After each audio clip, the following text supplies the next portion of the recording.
This past Sunday, Father's Day, we started talking about our hope is in Him. And one of the reasons we're talking about this is in the frustration and the craziness of our culture right now. The central question seems to be, one, is there any hope? And is there anybody I can trust who can deliver hope?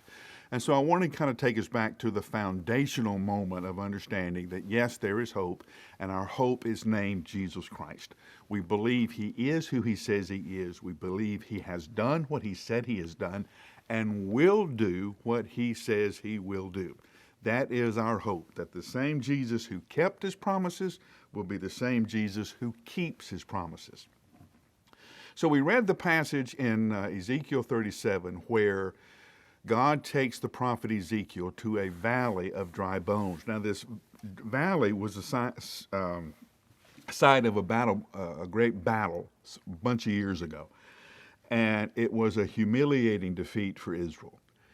Lots of people died in that battle, and it was so bad that nobody even went to gather the bodies, which, if you're familiar with Jewish custom, then burial is a very important part. A proper burial is a very important part of the Jewish culture. Nobody even went back for the bodies. So these bones just laid out in the wilderness, and they bleached. We're introduced to this valley of dry bones, and then Ezekiel says not only were these dry bones, they were very dry bones, really dry bones. He emphasizes it 2 or 3 times. Very, very dry bones.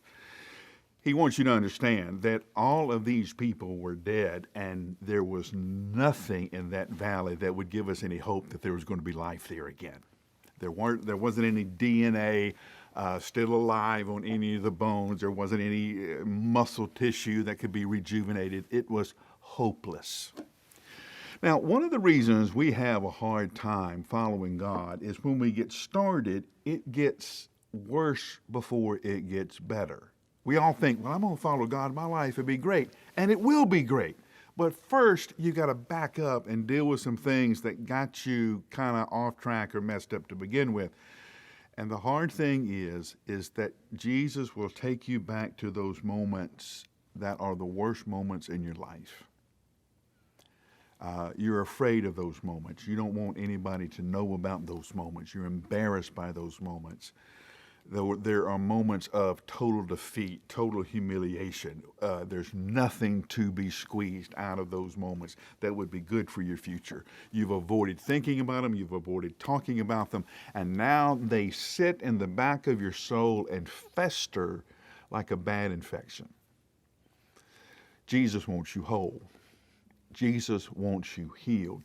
Jesus doesn't want you to be afraid that somebody's going to sneak up with you and remind you of your past, and that derail your growth in Him. So what He does is He takes you back to those moments, and you walk through those moments again. Here's where I was. Here's what happened. Here's the dumb thing I did. Here's what I'm so embarrassed about. And Jesus will forgive you, heal you, teach you from it, so that you never have to be afraid of it anymore. Now, I want to tell you, this frustrated me a long time as I was following Christ, because anytime I would ask Jesus to forgive me with something or help me with something, He would take me back to that moment. He would pull me through that moment. I wanted Jesus to throw me on the other side. Just grab me, throw me on the side. I wanted to get up and go, whew, that was close. But He doesn't. You go through it. The Hebrew children went through the Red Sea. Jesus went through death. There are no shortcuts, and Jesus doesn't give you a shortcut. You face it. You face it in the power of His resurrection. You face it in the hope of our life in Him, but you face it. And you know why?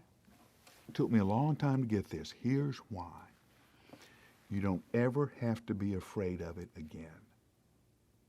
Okay, some of you moved to Nashville to get away from something you did in your hometown, and you're scared to death that somebody's going to walk up to you and go, hey, aren't you the one who did this? And you're going to be caught embarrassed. But with the healing of Jesus, the strength of Jesus, you're going to be able to say, yes, that was me, not my finest moment. But let me tell you what Jesus has done in my life since.